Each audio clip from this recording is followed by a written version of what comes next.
Bonjour tout le monde. Bonjour tout le monde.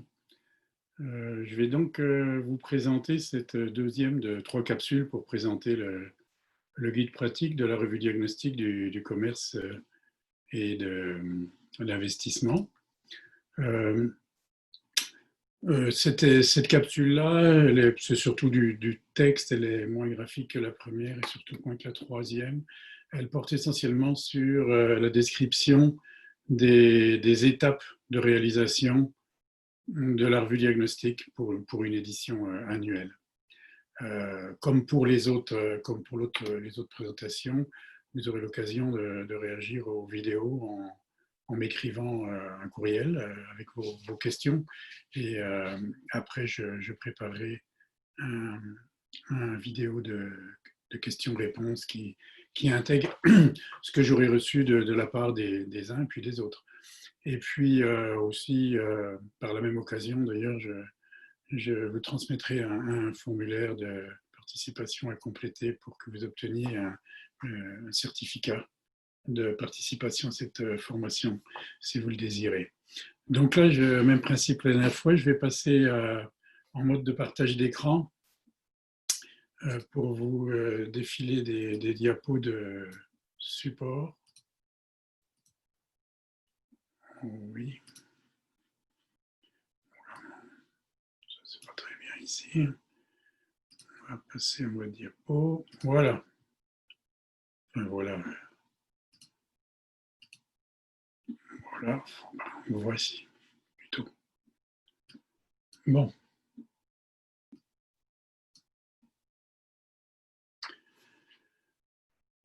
Donc, capsule qui porte sur le cycle annuel d'élaboration et de diffusion de la revue par étapes. Et en fait, on voit qu'il y a 6 grandes étapes à distinguer. En fait, ces étapes-là, finalement, c'est ce qui donne déjà un cadre au cycle annuel et qui donne en fait l'ossature de la planification annuelle à partir de laquelle travailler. Donc, par rapport à la première phase, il y a des choses qui sont différentes puisque maintenant on a établi le concept, on dispose d'un modèle, on a toutes sortes d'intrants, d'outils à disposition pour le reproduire. Donc, le processus, il est pas là, il va être différent de la première phase d'élaboration qui s'est terminée, hormis le fait qu'elle garde un aspect itératif. Donc la première étape, c'est une étape de cadrage et de planification de la réalisation de la revue au cours d'une année. La deuxième étape, c'est celle de la production d'une première version, qui a vocation à être une version, c'est une version préliminaire, mais elle couvre tous les aspects qui sont prévus dans la revue. Il y en a toujours qui peuvent se greffer en cours d'année, pour autant que le comité interinstitutionnel l'approuve. Il y a une troisième étape, c'est une fois que cette version-là est faite, eh bien, elle est soumise à une revue, à des commentaires au niveau du comité de pilotage, en fait par l'intermédiaire du travail aussi d'un comité de réviseurs, de relecture, et puis saisi de ces remarques et propositions, l'équipe de production, l'équipe technique éditoriale, qu'on avait vu, dont on avait vu le rôle dans la capsule numéro 1, va préparer la version finale de la revue. Donc la prochaine fois sera la deuxième édition, en comptant une période de 5 à 6 semaines pour cette étape-là. L'étape 5, la revue étant validée dans sa nouvelle édition, c'est d'en faire la diffusion. Cette diffusion par l'intermédiaire du site du CIR, mais aussi en partage sur les médias sociaux et en partage et discussion en forum, en table sectorielle thématique ou d'autres plateformes auxquelles il aurait été demandé qu'elle soit présentée. Donc, la dernière étape, c'est post-forum, justement, c'est de récapituler le suivi annuel des progrès en commerce et en investissement suite au forum, en tenant compte de ce qui s'est dit. Et plutôt que de rédiger des actes complets, on va tenir compte de ce qui est sorti de là. Et puis, c'est aussi un suivi des réalisations et du rendement de la revue et du forum lui-même. La réalisation du rendement de la revue et du forum, dans quelle mesure on est arrivé à produire ce qu'on voulait produire, dans quelle mesure ça a été partagé, est-ce que ça répondait aux besoins, quel est l'impact qu'on peut penser que ça a, son utilisation. Donc ça, c'est nos 6 étapes qui forment l'ossature de la planification de la production et la diffusion de la revue pour une édition annuelle. Bon, si on veut, à chacune de ces étapes, il y a un certain nombre d'extrants, de produits livrables. On en a vu quelques-uns, mais il y a d'autres produits connexes. C'est pour ça qu'on le reprend ici dans cette diapo-là. Vous avez dans l'étape 1 l'output, l'extrant principal, c'est le plan d'action annuel, mais il y a aussi de produire le système de suivi des activités. C'est un travail donc où il y a des propositions de documents qui sont préparés par la direction technique éditoriale de la revue et puis qui sont remises pour approbation, commentaires au comité intersectoriel de pilotage. Bon, la deuxième étape, ça on l'a vu, c'est la première version de la revue qui a vocation à donner quand même un aperçu très complet là de ce que serait la version finale. La note de synthèse des commentaires, c'est le résultat de ce qui serait venu de la révision de la revue par les relecteurs de la revue. Et l'étape 4, en tenant compte de cette note synthèse des commentaires de l'étape 3, l'équipe technique éditoriale va préparer la version finale de l'édition annuelle. Cette version annuelle, elle sera au niveau de l'étape 5, elle donnera lieu à la version finale téléchargeable de l'édition annuelle. Elle donnera lieu à sa forme de diffusion, ce sera aussi le document PowerPoint de présentation, qui est donc, on fait un résumé plus graphique et plus destiné aux tables de concertation. Et ensuite, il pourrait y avoir, je reviendrai un peu plus loin, un document de déclaration finale du forum. Enfin, la 6e étape post-forum, c'est le relevé annuel, comme était évoqué tout à l'heure, de progression d'intégration du commerce et le rapport annuel d'activité et de rendement de la revue et du forum. Donc ça, c'est pour ces 2 premières diapos, c'était pour donner un peu une vue globale. Maintenant, on va y aller étape par étape. Alors, dans cette première étape de cadrage et de planification annuelle, évidemment, elle est très importante. On essaye de la boucler, on veut la boucler en 1 mois et demi. Il s'agit d'abord donc il y a du travail en amont qui s'est quand même fait dans le cadre de la 2e phase du projet qui va se mettre en branle. Donc, ce qu'il importe à ce niveau-là, d'abord, c'est de s'assurer, de vérifier la fonctionnalité du dispositif de gouvernance et d'édition. Il faut lancer les travaux de la structure de gouvernance qui aura été mise préalablement en place, confirmer les rôles et les attributions, élaborer une note de cadrage des procédures et procéder au démarrage effectif des opérations pour lancer le cycle annuel de production. Ce lancement au niveau de l'unité technique éditoriale, il convient de s'assurer que l'ensemble des compétences qui ont été vues, qui sont nécessaires au niveau de cette cellule-là, et à travers les collaborateurs qui y sont associés, à l'intérieur du ministère du Commerce et de l'Industrie ou d'autres ministères. Et il s'agit de s'assurer que du niveau, du degré dans lequel les compétences nécessaires sont déjà rassemblées ou qu'il convient de les combler et de prévoir des actions pour pouvoir les combler sans que ça gêne la progression du processus d'élaboration de la revue.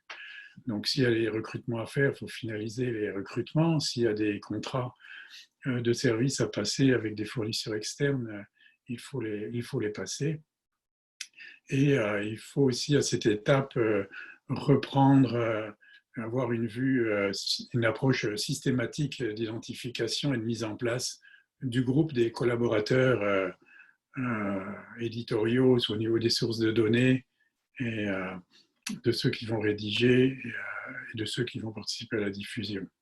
Bon, il doit y avoir à cette étape, cette première étape, une confirmation du cadrage préalable de la revue, ce qu'on a vu, mais il convient de l'avaliser, de voir peut-être dans quelle mesure ou non on fait des ajustements dans le contenu de la revue, dans la table de matière, qu'on est plus ciblé, qu'on a produit d'autres, une thématique particulière.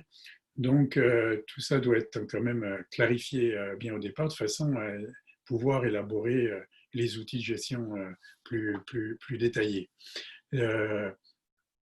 Enfin, il doit y avoir une revue de la liste, une liste préparée de vérification portant sur le statut des conditions de démarrage qui sont essentielles à la deuxième édition. On a vu les conditions critiques dans la première vidéo au niveau de la gouvernance. Bon, au niveau de la gouvernance, on a une base qui existe dans l'ancrage, mais il convient quand même de la solidifier au niveau de la loi organique du ministère.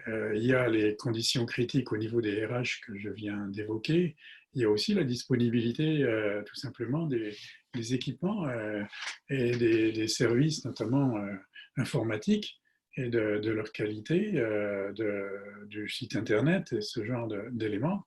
Et il y a aussi les éléments bien sûr de budgétaire, de disponibilité budgétaire pour pourvoir aux différents besoins en matériel, en équipement et en services externes. Bon, l'outil essentiel qu'on veut élaborer, c'est le plan annuel de réalisation de la revue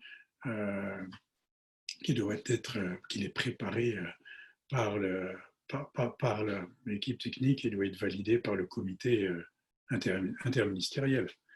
Alors, les autres outils clés à mettre au point, c'est, disons, sous forme de diagramme de Gantt des tâches, les durées des étapes, les durées des tâches, les responsables des tâches, les produits attendus à chaque étape.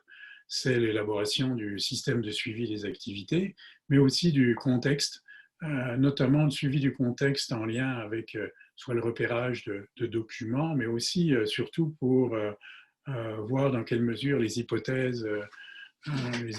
quelles sont les hypothèses qu'on doit prendre en compte dans l'élaboration de notre plan par rapport à des changements qui représentent des risques pour le bon fonctionnement du projet. Donc, c'est des éléments de contexte qu'on repère qui vont servir à établir aussi le plan de contingence et qui prévoit notamment les dispositions dans lesquelles ce plan doit être activé.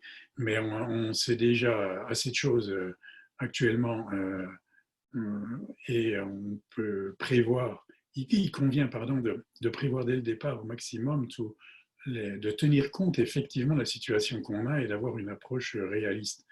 Pas de dire qu'est-ce qu'on va faire si ce risque se matérialise. Il y a déjà un tas de risques qui sont déjà nettement avérés, qui représentent des obstacles au fonctionnement habituel des projets et de l'administration. Donc on peut tout de suite les intégrer et trouver des solutions et on sera d'autant plus apte à faire face à la survenue d'autres éléments perturbateurs de différents ordres.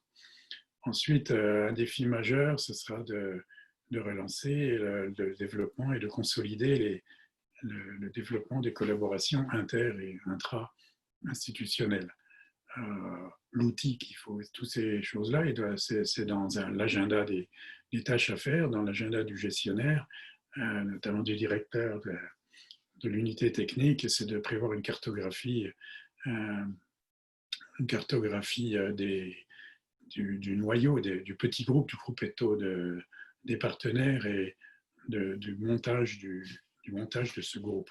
Bon, alors, il y en a qui sont déjà établis, on a le modèle, mais il faut leur donner peut-être une forme plus consistante. Il y a aussi à tenir compte à cette étape-là déjà d'associer l'accompagnement qui est technique, qu'il est prévu de mobiliser via des ressources internes, des partenaires, mais aussi des services de coaching. En fait, le coaching, c'est l'accompagnement.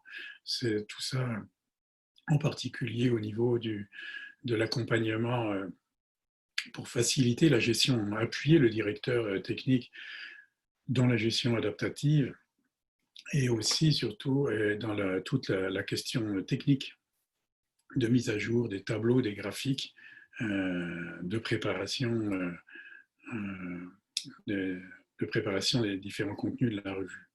Bon, si on a un conseil d'attention à fournir, ce serait peut-être qu'il paraît très très simple, c'est que bien sûr il faut se réunir, il faut avoir une discipline de réunion, mais il faut avoir aussi une discipline importante de préparation des réunions pour qu'elles soient fructueuses. Donc ça aussi au niveau de la gestion à la fois de la direction technique, mais aussi des travaux de secrétariat au niveau du comité interministériel. Il convient qu'il y ait un travail systématique qui soit fait pour bien préparer ces réunions-là. Bon, ensuite la deuxième étape, bon, c'est l'étape la plus longue, la plus exigeante en quantité d'efforts à fournir. Ça pourrait aller jusqu'à un trimestre, pardon, jusqu'à un semestre, 2 trimestres, oui. Bien sûr, parce qu'il s'agit de se produire le gros de la revue. Le gros du contenu doit être produit durant cette étape. Donc cette étape qui va prendre, il faut la découper. Faut la découper. Si on se dit il y a 12 parties, ben, il faut la découper dans le temps, partie par partie. Il faut mettre pour chacune des sections, mettre à jour les données, faire la réédition des graphiques et des tableaux, faire la mise à jour des analyses et des révisions rédactionnelles qui s'en suivent. Donc il y a ici des enjeux qui sont importants d'une bonne planification et d'une attribution claire et complète des tâches et d'un suivi serré du calendrier pour voir où on en est. Si on dit que bon, ben, on a 100 tableaux et graphiques à faire, où on en est, et qu'on peut bien sûr y aller par section. On n'est pas obligé d'aller séquentiellement, dire on développe tout ce qui est tableau et graphique, et on peut y aller plus par section, et pour chaque section, développer. Il y a des sections qui peuvent être développées en parallèle. On a vu que dans l'équipe, il était prévu notamment 2 analyses de données qui peuvent être appuyées par des collaborations externes. Par exemple, je pense au niveau du CAED et d'autres services du ministère du Plan, par exemple au niveau de la BRH, au niveau du CFI. Donc, voici. Ensuite, bon, c'est le stade où, dans la première étape de planification, on avait peut-être fait ce mapping des collaborations, remis en place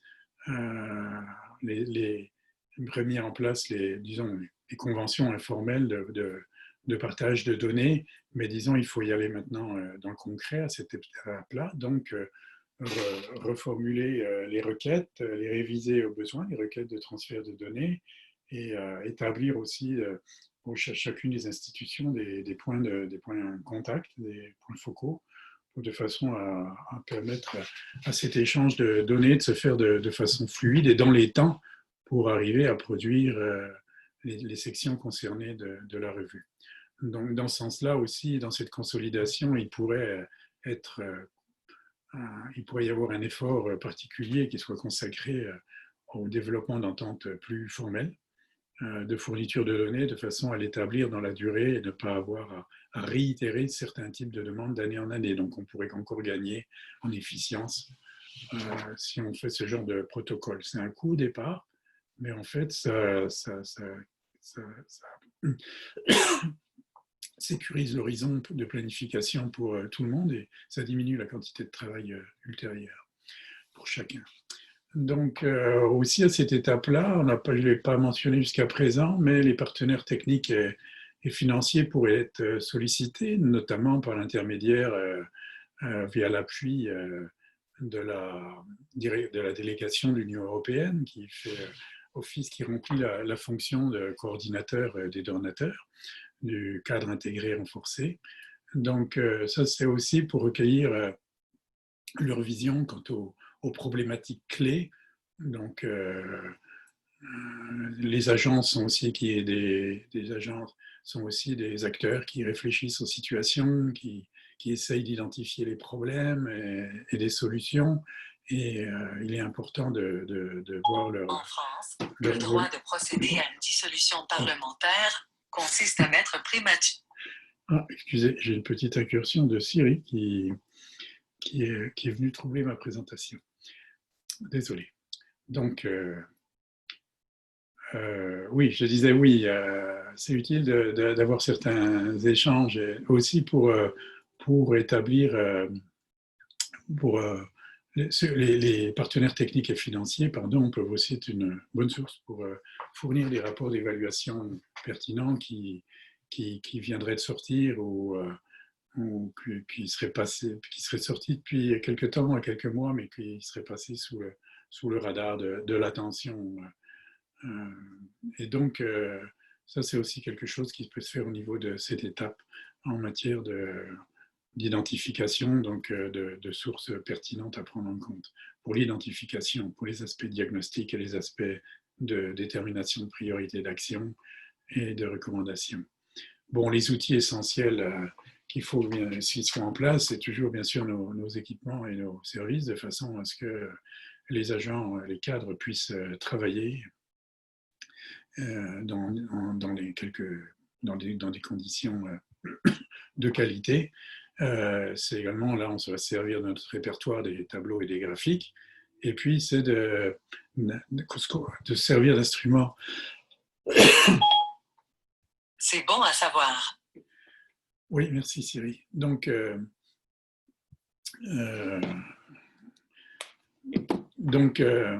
vraiment, c'est une perturbation.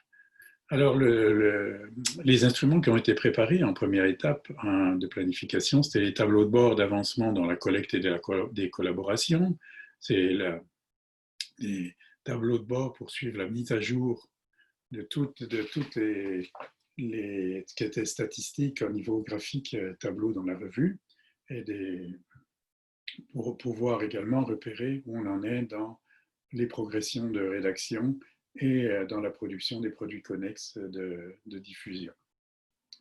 Maintenant, dans cette étape-là, il faut tenir compte du fait aussi que la démarche en ce qui concerne la production des contenus est un peu différente en ce qui concerne les sections 2 à 8 de la revue. La section 1 est en introduction, mais 2 à 8, c'est tout le bloc qui décrit les situations qui nous intéressent de diagnostiquer et d'améliorer, soit au niveau des échanges commerciaux et au niveau de l'investissement direct étranger, puis au niveau des éléments déterminants de ces situations-là, soit des performances que l'on a au niveau du climat des affaires et de la logistique et de la facilitation du commerce, donc tout ce qui est l'environnement général d'affaires plus ou moins facilitant, ainsi que les investissements qui sont faits, les investissements publics, donc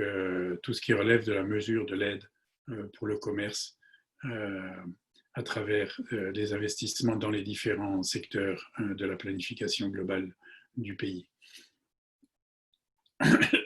Donc ça, c'est les sections 2 à 8. L'autre, c'est un peu différent pour les sections 9 à 11 qui portent sur le repérage des politiques, des priorités en place et le recueil des diagnostics et des éléments de recommandation qu'on a dans les rapports d'évaluation. Donc là, et qu'il faudra confronter aux résultats qu'on a de notre diagnostic qu'on a vu dans les sections 2 à 8. Donc la démarche est un peu différente dans les cas de production, puisque dans le premier cas, les sections 2 à 8, donc essentiellement où il y a un gros contenu statistique à la base, naturellement, et il va y avoir de l'énergie mise là-dessus. Donc on a les travaux préparatoires, une série d'actions à prendre. Il y a des travaux préparatoires de revue du plan de collecte des données et des extrants qui sont à produire.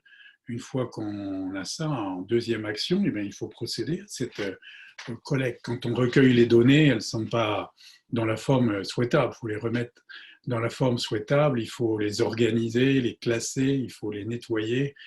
Ces données-là, il y a des données qui peuvent être aberrantes, il y a des données qui sont inutiles, qu'il faut enlever, qu'on a charriées involontairement. Il y a donc des éléments aussi de contrôle et de validation très importants. Donc la base des données, la vérification des données qu'on importe à la base, c'est un pilier vraiment essentiel. On ne peut pas faire d'erreur à ce niveau-là. Bon, une fois que ça c'est en place, on a ces données, on les a importées dans notre base de données, dans un fichier notre base de données, un fichier approprié. Donc si je veux corriger le graphique 24, je vais dans le fichier où il y a le graphique 24 qui a été construit et j'importe ces données-là pour mettre à jour, traiter ces données-là de calcul et de visualisation. Et une fois que j'ai fait que j'ai produit dans ma base de données ces tableaux et ces graphiques, là j'en ai à la disposition et je peux voir leur interprétation. D'abord, une interprétation se fait en voyant la trame, en lisant les données, en dire qu'est-ce qu'il y a de remarquable, qu'est-ce qui a changé, pas qu'est-ce que je peux en penser d'après les éléments soit théoriques qu'on a. Dans quelle mesure ça modifie ce qu'on avait observé dans l'édition précédente, dans la situation antérieure. Tout ça, là, c'est de penser à comment on va organiser ces données et qu'est-ce qu'on en comprend. C'est la ligne d'interprétation. La dernière action, c'est de lui donner une forme textuelle plus complète, donc de développer le narratif qui va articuler cette logique des faits. Et il s'agit de valider. Ensuite, dans les sections 9 à 11, ben, le travail de base, c'est d'abord d'identifier les textes, qui peuvent, de documents de politique, qui peuvent être des études sectorielles ou des rapports d'évaluation, et d'évaluer leur pertinence pour la revue, pourquoi on les considérerait, est-ce ils vérifient parmi nos principes qu'on avait vus dans la première capsule, la rigueur, est-ce qu'on peut avoir de la confiance dans ces données, et comment on va les... Donc le premier aspect, c'est d'identifier, donc pour chaque document qu'on perd, on peut prévoir l'instrument, c'est d'avoir une petite fiche pour repérer, pour justifier pourquoi on retiendrait cette étude-là, qu'on pourra comparer à deux, parce que l'action 2, c'est l'analyse qualitative des documents et la rédaction de drafts de partage à partir de ces documents. Donc ça porte donc sur à la fois les éléments diagnostiques ou les éléments de recommandation qu'on a pu voir. L'action 3, c'est de comment on extrait l'information d'une évaluation, j'ai deux évaluations par exemple, qui concernent un élément de politique commerciale. Ben, il faudrait que j'arrive à les mettre en parallèle. S'ils concernent les mêmes thèmes, il faut choisir, est-ce qu'ils disent des choses qui sont concordantes? Est-ce qu'ils disent des choses qui sont divergentes entre eux? Est-ce qu'ils disent des choses qui sont concordantes ou divergentes par rapport aux résultats diagnostiques d'analyse des données probantes qu'on a vues dans les sections 2 à 8? Donc ça, c'est important. Est-ce qu'il y a des angles qui sont pas couverts dans les actions que l'on prend en termes de mesures et d'investissement? Est-ce qu'il y a des éléments à travers les différentes organisations, parmi les différentes institutions parties prenantes? Est-ce qu'il peut y avoir des problèmes de recouvrement, de juridiction et de thématiques, des fois en bonne complémentarité, mais il peut s'avérer aussi que par rapport à notre diagnostic, il y a des éléments où on devrait intervenir, on n'intervient pas. Donc ici, on peut dire que ce sont des angles non couverts ou des blind spots qui sont là. Donc ça, c'est le type d'analyse est différent. Maintenant, si on aborde l'étape 3, je vais regarder, oui. L'étape 3, c'est la révision et les commentaires du comité de lecture de la revue sur la première version. Donc là, on remontait le texte. Le texte d'abord, il faut dire qu'il y a une première relecture, je voulais réinsister ici, et de révision au niveau de la direction technique elle-même, c'est-à-dire ça prend toujours au moins 2 membres de l'unité technique. Il y a bien des choses qu'on ne voit pas à première lecture et qu'on ne voit pas tout seul non plus. Donc c'est bien de procéder systématiquement par une relecture à 2 membres.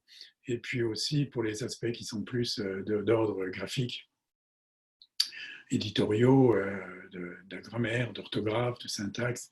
Il est bon aussi qu'il y ait un réviseur chargé de ces aspects-là qui interviennent avant de transmettre au comité interministériel, intersectoriel, pardon, de pilotage et en fait aux membres du comité de lecture. Ces membres du comité de lecture, eux, ils peuvent être affiliés, ils sont normalement affiliés à une institution qui est une partie prenante du comité interinstitutionnel de coordination de la revue. Ils peuvent être proposés et désignés lors de l'étape de planification par un accord entre leur institution et le directeur technique de la revue. C'est un comité qui pourrait prendre, j'écris de 3 à 5, même de 3 à 5 membres. Il ne faut pas non plus surcharger le nombre de relecteurs qui interviennent dans ce genre de processus. Cette période de révision pourrait s'étaler sur 1 mois pour retourner au directeur technique de la revue une note synthèse des commentaires généraux et puis une version Word de la première version de la revue, mais qui inclut les commentaires en mode de suivi des modifications des relecteurs. L'étape 4, c'est l'étape de révision et de validation de la version finale de l'édition annuelle pour diffusion. Donc, la révision, bien sûr, se fait à partir de la note synthèse des commentaires qui ont été reçus de la part du comité de lecture. Normalement, il y a remise d'une note, mais disons, il est souhaitable également, probablement que se tienne une réunion, que soit organisée une réunion au cours de laquelle le directeur de technique ainsi que les principaux membres de son équipe puissent avoir un exposé de la part des relecteurs qui leur permettra de mieux comprendre ou clarifier certains changements qui sont proposés.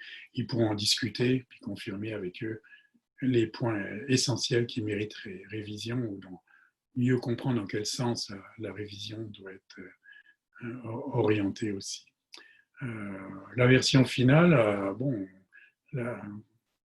l'incorporation, il y a un jugement qui se fait sur l'incorporation des révisions. En fait, c'est le directeur technique qui va décider. Ça, c'est, je pense, être la version finale de la revue pour le transmettre au président du comité intersectoriel de pilotage.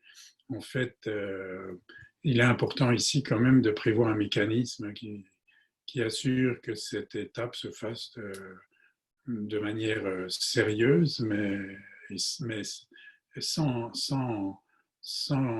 prendre le risque de blocage ou de délai important de validation. Par exemple, là, j'ai juste suggéré, peut-être c'est un peu direct comme formulation, que dans le cas où le comité n'est pas en mesure de statuer avec le quorum requis dans les 15 jours consécutifs, la validation pourrait être simplement confirmée par par le président de ce comité interministériel. Et à défaut, par le directeur technique de la revue qui pourra alors la tenir pour une version validée et publiable qui va être diffusée. Bon, il y a un conseil d'attention à ce stade-là, c'est qu'on se dit, OK, on a l'essentiel du contenu qui est là, on a des révisions à faire, vraiment, souvent, il faut faire très attention au niveau d'effort en termes de nombre de personnes jour et de la durée de la période qui sont nécessaires pour effectuer les changements, les révisions à partir de la revue d'un document assez volumineux tel que la revue. Alors, l'introduction, disons que le point essentiel, c'est qu'on a souvent tendance à sous-estimer le temps et cette étape-là de la révision comme une tâche, mettons, auxiliaire, alors qu'elle peut demander beaucoup d'opiniâtreté. Surtout que quand on a fait l'essentiel de la rédaction, y retoucher et tout ça, c'est toujours un peu difficile. On n'est pas dans le nouveau, mais ça demande beaucoup d'efforts qui sont souvent sous-estimés à cette étape. Enfin, c'est l'étape 5, c'est l'étape de la diffusion. Son objectif, c'est la diffusion, on parle sur le site du CIR à Haïti, et le partage qui peut se faire via les médias sociaux et le partage en forum, le partage et la discussion de la revue en table sectorielle thématique. Donc les objectifs, c'est d'obtenir une large diffusion de la revue auprès de l'audience cible en vue de son utilisation maximum et d'assurer la bonne tenue du forum annuel sur le commerce et l'investissement. Et donc, cette étape 5, il faut aussi s'assurer, il faut bien sûr préparer le document de support, qui est un document PowerPoint, qui synthétise les principaux résultats de la revue et qui, ça ne peut pas juste être un collage, un extrait de collage. Donc là aussi, il ne faut pas sous-estimer le temps que ça prend. Il y a un mode d'expression, il doit être fait d'une manière graphique qui convient à ce genre de forum, avec des publics qui peuvent être épars. Et donc, c'est une présentation qui doit être prise au sérieux en tant que telle. Bon, on peut se servir du document de PowerPoint de présentation du forum institutionnel, la version intermédiaire, ça donne une base, mais elle devrait certainement être bien bonifiée avec un regard attentif. À cette étape-là, il serait souhaitable aussi, je voudrais parler des contributions que via l'impulsion de membres clés du comité interinstitutionnel de coordination, on puisse tout l'appareillage puisse compter sur l'existence d'un noyau de partenaires influents pour contribuer à l'organisation de cet événement forum au moyen de contributions qui peuvent être en termes de contributions de personnel des ressources humaines ou de faciliter de locaux, de type de services et éventuellement financières pour acheter certains, pour pouvoir défrayer les coûts de certains services de communication, par exemple.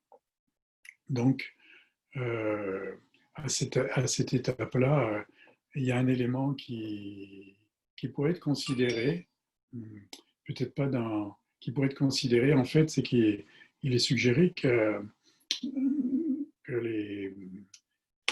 dès qu'il sera faisable, les membres du comité intersectoriel